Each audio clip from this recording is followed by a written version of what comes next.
The Gospel of John, chapter 8.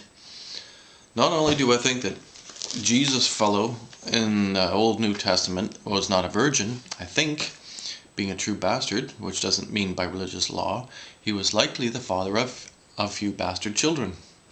And not only was this okay with him, it was okay with us before the overlords, God in the sky. Adultery was not a word with us before the overlords with the death cults. The woman decided which man would be her lover, and if she already had one, he might not have had a big problem with that, especially when he knew he might be the father of perhaps, he is not certain, of 2 or 3 others. And why this is a good thing? The man has a real interest in more than the children of the woman who prefers him around more than most of the time. It balances out. It makes the social bonds very real, and makes a holy community instead of a holy family. Jacob was simply an untrue bastard. He wanted only his sperm to rule the world. And maybe that sounds absurd or too simple. It is evident. And luckily for us, nature does not understand our laws, and sex becomes a dirty thing, and still bastard children are born. Men, we have to stop being such idiots. Stoned to death for adultery? And you want us to believe that this is for our own good? Penguins do not marry for life. Ownership.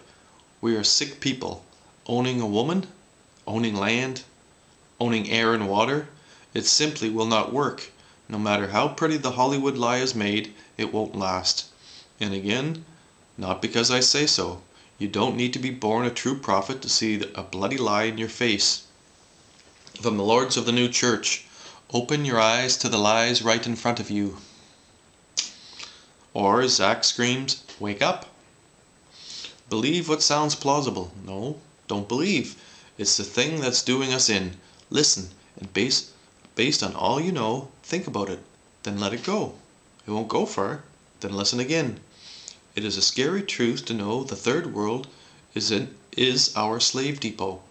We don't need them around anymore now that we have built our fine castles, so we don't need to feed them. Just forget about them. That's a serious call of misconduct.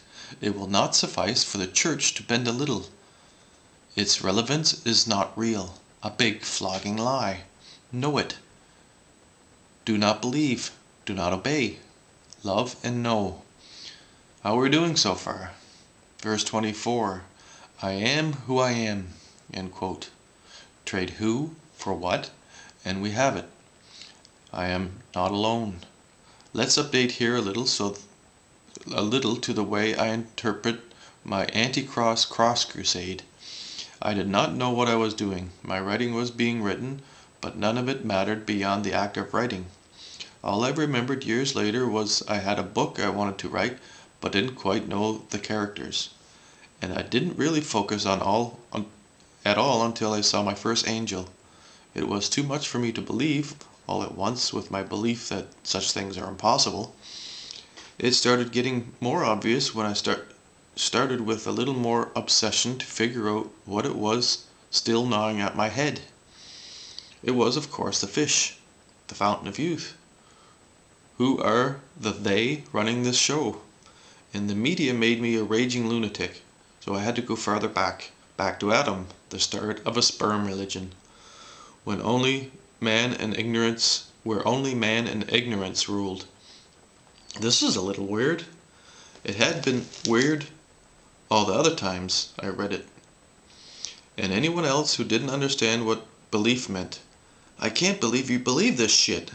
Anyway, I was a little surprised that after the Torah had infuriated me so much, I'd take a break from the torture and go check out little baby Jesus. And thanks to Matt, I really did learn to love the guy. He was just like me, and now I know more clearly what a beautiful event a true bastard is. I love the guy even more. But forget who he was. The point is what he was. Against the system.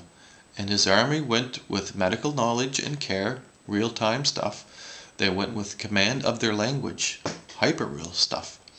And then a seldom thing. But most amazingly, with love and no weapons. Because the community knows if a few must die, the enemy becomes all the more obvious. And one day soon, the world is in for a rude awakening, and Hollywood will pass away all the way back to the Torah. Because it is all a lie, and we can build a much better theater without all the shiny plastic shit. It is happening already. It is best if we see it.